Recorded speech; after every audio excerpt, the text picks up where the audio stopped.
त्रेता युग, जिसे रजत युग भी कहा जाता है, जो 4 युगों में दूसरा है, यह मनुष्य का आदर्श नैतिकता के सतयुग के बाद का युग है और द्वापर युग से पहले का युग है, जिसे त्रेता युग कहा गया है। तो आइए समझते हैं त्रेता युग क्या है। इसे समझने के लिए हम इसकी अवधि, इसमें प्रकट होने वाले विभिन्न विष्णु अवतारों और अन्य महत्वपूर्ण लक्षणों पर चर्चा करेंगे। त्रेता युग 12,96,000 मानव वर्षों तक चलता रहा। इस युग में ब्रह्मा ने एक वर्ग प्रणाली की स्थापना की और मानस जन्मे पुत्र ऋषियों ने कुछ नियम और कानून बनाए और कृतयुग का अनुसरण किया। इस रजत युग में मनुष्य देवताओं को प्रसन्न करने या अंततः विष्णु को प्रसन्न करने के साधन के रूप में अहिंसक धार्मिक बलिदान में संलग्न होते हैं, जैसा कि भगवान कृष्ण ने भागवत गीता में अर्जुन को निर्देश देते हुए कहा, सह यज्ञः प्रजाः सृष्ट्वा परोवच प्रजापतिः अनेन प्रविश्य धुमेश वोस्तव इष्ट काम धृक देवान् भाव्यतानेन ते देवा भावयन्तु वह परस्परं भावयन्तः श्रेयः परम अवपसयाशा। जिसका अर्थ है, सृष्टि के आरंभ में सभी प्राणियों को भगवान विष्णु ने यह कहकर आशीर्वाद दिया कि खुशी से जीने और मुक्ति प्राप्त करने के लिए तुम वांछनीय हो। प्रजापति ब्रह्मा जी ने सृष्टि के आदि काल में कर्तव्य कर्मों के विधान सहित प्रजा मनुष्य आदि की रचना की, ताकि तुम लोग इस कर्तव्य के द्वारा सबकी वृद्धि करो और वह कर्तव्य कर्म रूप यज्ञ तुम लोगों को कर्तव्य पालन की आवश्यक सामग्री प्रदान करने वाला हो।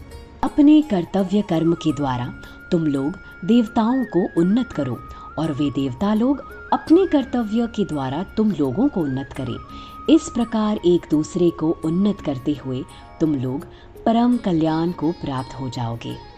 त्रेता युग, यह नाम इस तथ्य से भी लिया जा सकता है कि त्रेता युग 3000 दिव्य वर्षों तक चलता रहा, इसलिए इसे त्रेता युग कहा जाता है। और इसे ऐसा इसलिए भी कहा जाता है क्योंकि संस्कृत में त्रेता का अर्थ है 3 चीज़ों का संग्रह, और त्रेता युग के दौरान विष्णु के 3 अवतार देखे गए थे। विष्णु अपने विभिन्न अवतारों या अवतारों में कई अलग अलग रूप में जाने जाते हैं। प्रत्येक युग चक्र या चतुर्युग में 10 प्रमुख अवतार होते हैं, जिन्हें दशावतार नाम से जाना जाता है।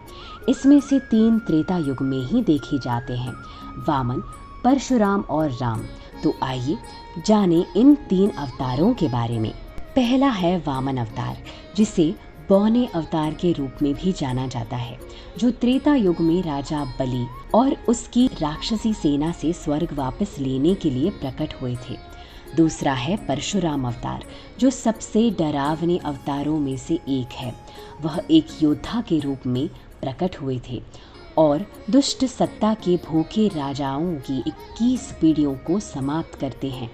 तीसरा है भगवान रामचंद्र का सबसे प्रसिद्ध दशावतार में से एक अवतार। भगवान राम मानव रूप में सर्वोच्च व्यक्ति के रूप में प्रकट होते हैं। वह राजा दशरथ और कौशल्या के पुत्र हैं और वह दुष्ट रावण को हराने के लिए प्रख्यात हैं। त्रेता युग के बारे में और अधिक जानें तो सतयुग के अपेक्षा में मनुष्य की शक्ति थोड़ी कम हो जाती है। राजाओं और ब्राह्मणों को अपनी इच्छाओं को पूरा करने के लिए केवल इच्छा शक्ति का उपयोग करने के बजाय साधनों की आवश्यकता होती है। लोग अधिक भौतिकवादी हो जाते हैं और आध्यात्मिकता की ओर उनका झुकाव कम हो जाता है। त्रेता युग में पहली बार सामाजिक विभाजन उत्पन्न हुआ और मानव समाज पदानुक्रमित हुआ। त्रेता युग में मनुष्य अत्यंत कर्तव्य परायण, नैतिक और साथ ही प्राणियों के प्रति दयालु थे। उनका जीवन काल 10,000 वर्ष तक हुआ करता था। हालांकि समाज के बीच कुछ विभाजन था, फिर भी यह व्यापक शांति और समृद्धि का समय था।